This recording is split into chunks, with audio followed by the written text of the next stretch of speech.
केसर चौराहे में जो सौंदर्यीकरण किया गया है, जालियाँ लगाई गई हैं, बुलार लाइट लगाई गई है, फाउंटेन लगाया गया है। ये टोटल कास्ट 72 लाख का था।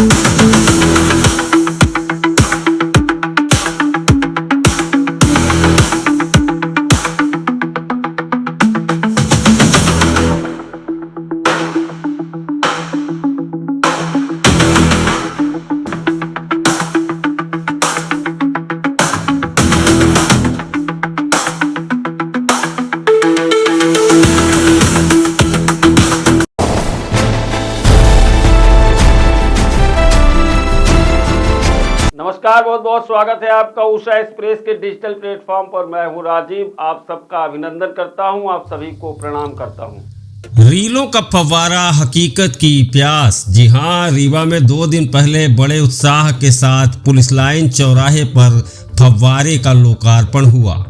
माननीय महापौर आयुक्त महोदय कैमरे, रीले, फिल्टर, इफेक्ट, सब कुछ ऐसा मानो शहर ने विकास का नया अध्याय लिख दिया हो। लेकिन रीलों की चमक और जमीन की सच्चाई में उतना ही अंतर निकला जितना पोस्टर और हकीकत में होता है। आज जब उस चौराहे पर पहुंचे तो फव्वारा मौन था। बीच चौराहे पर गौ माताओं ने अपना डेरा जमा रखा। लाइटें जल रही थीं पर पानी कहीं दिखाई नहीं दिया। यदि फव्वारा चलता भी है तो शायद ऐसी घड़ी में जब उसे देखने वाला कोई न हो। चौराहे पर स्थापित स्वर्गीय श्रीनिवास तिवारी की प्रतिमा भी जैसे उपेक्षा की गवाही दे रही है, जिनके सम्मान को लेकर कभी रीवा की राजनीति गरमाई थी। आज उनकी प्रतिमा धूल, गंदगी और उपेक्षा के बीच खड़ी है। माला कब बदली गई थी यह शायद प्रतिमा भी भूल चुकी होगी। और अब जिक्र उस कलात्मक घोड़े का जिसे नगर निगम ने चौराहे की शोभा बढ़ाने के लिए स्थापित किया है।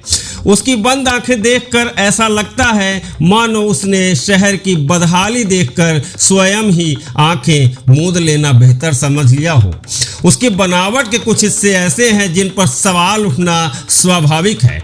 आखिर इस डिज़ाइन के पीछे कलाकार की क्या कल्पना रही होगी? इसका उत्तर वही बेहतर दे सकता है। कुल मिलाकर कैमरे की रीलों में जो चौराहा दिखाई देता है, ज़मीनी सच्चाई उससे बिल्कुल अलग कहानी कहती है।